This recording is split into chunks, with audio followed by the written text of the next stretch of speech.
Why do some Indo-European languages have grammatical genders, but some don't? How does a language become gender neutral? And why does Hindi have this weird grammar of assigning gender to inanimate objects? By the way, I am a native Bengali speaker. So you are right. There is this thing about gender in so the oldest known language in human history is Vedic Sanskrit. Now, Vedic Sanskrit is a very complex language. It has this gender structure. There are three genders in ancient Vedic Sanskrit and classical Sanskrit of Panini as well. You have the masculine gender, the feminine gender, and you have a neutral gender as well. So, for instance, take the word for bird, which is pakshi. Pakshi is the word for bird in Sanskrit. It's a neutral. It's a gender neutral word. It has the neutral gender. But now you have certain species of pakshi. Let's say kokila, or sarika. So these are two different species of bird. Both of these birds have masculine and feminine genders within them, but the names of these species of birds, sarika and kokila, are feminine names, right? Now take the name of what is the word for horse in Sanskrit? It's ashwa. Now ashwa is a masculine word, even though horses have male and female genders both. But the noun ashwa is a masculine noun. Take an inanimate object. Let's say the common kitchen knife, churika. Churika in Sanskrit. That's a feminine noun, even though it's an inanimate object. So most likely it is Proto-Sanskrit, which was the mother of all the Indo-European languages, right? And you find this sort of gender, grammatical genders in various Indo-European languages. Now, in the Western world view, the people of ancient older times were very simple, and the people who came later were more evolved.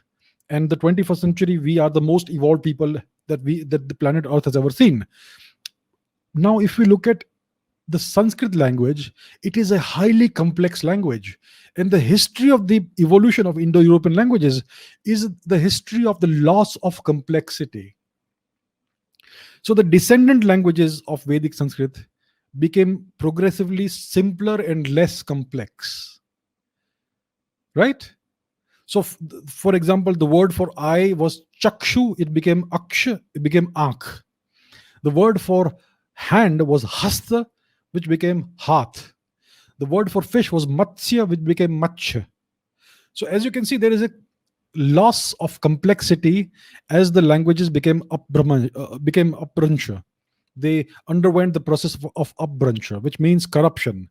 And the same happened for languages like Persian, like Armenian, for the various other Indo-European languages which are spoken in Europe. There is a gradual loss of complexity. And so in some languages, the loss of complexity manifested itself in the form of loss of certain genders. So there are certain languages in which you only have two genders. There are certain languages in which you have no gender at all, which is assigned to nouns.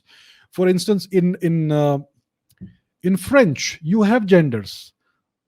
Every word has a gender. The word for chair is chaise, la chaise. It's not le chaise, and so on. Le table, and so on and so forth. So words, even inanimate objects, have genders. In French, in German, and other languages. But in some languages, the gender is not there. So it is because of the different ways in which languages lost complexity. The older an Indo-European language is, the more complex it is. So that's how it happened in brief. The process is not very well understood by linguists. Linguistics is not an exact science. It is not even a science. It is a great deal of linguistics is actually all voodoo, and it's all made up. So unfortunately, there is no genuine linguistics research that is being done in India. So I hope that changes. But yeah, that's how the process happened.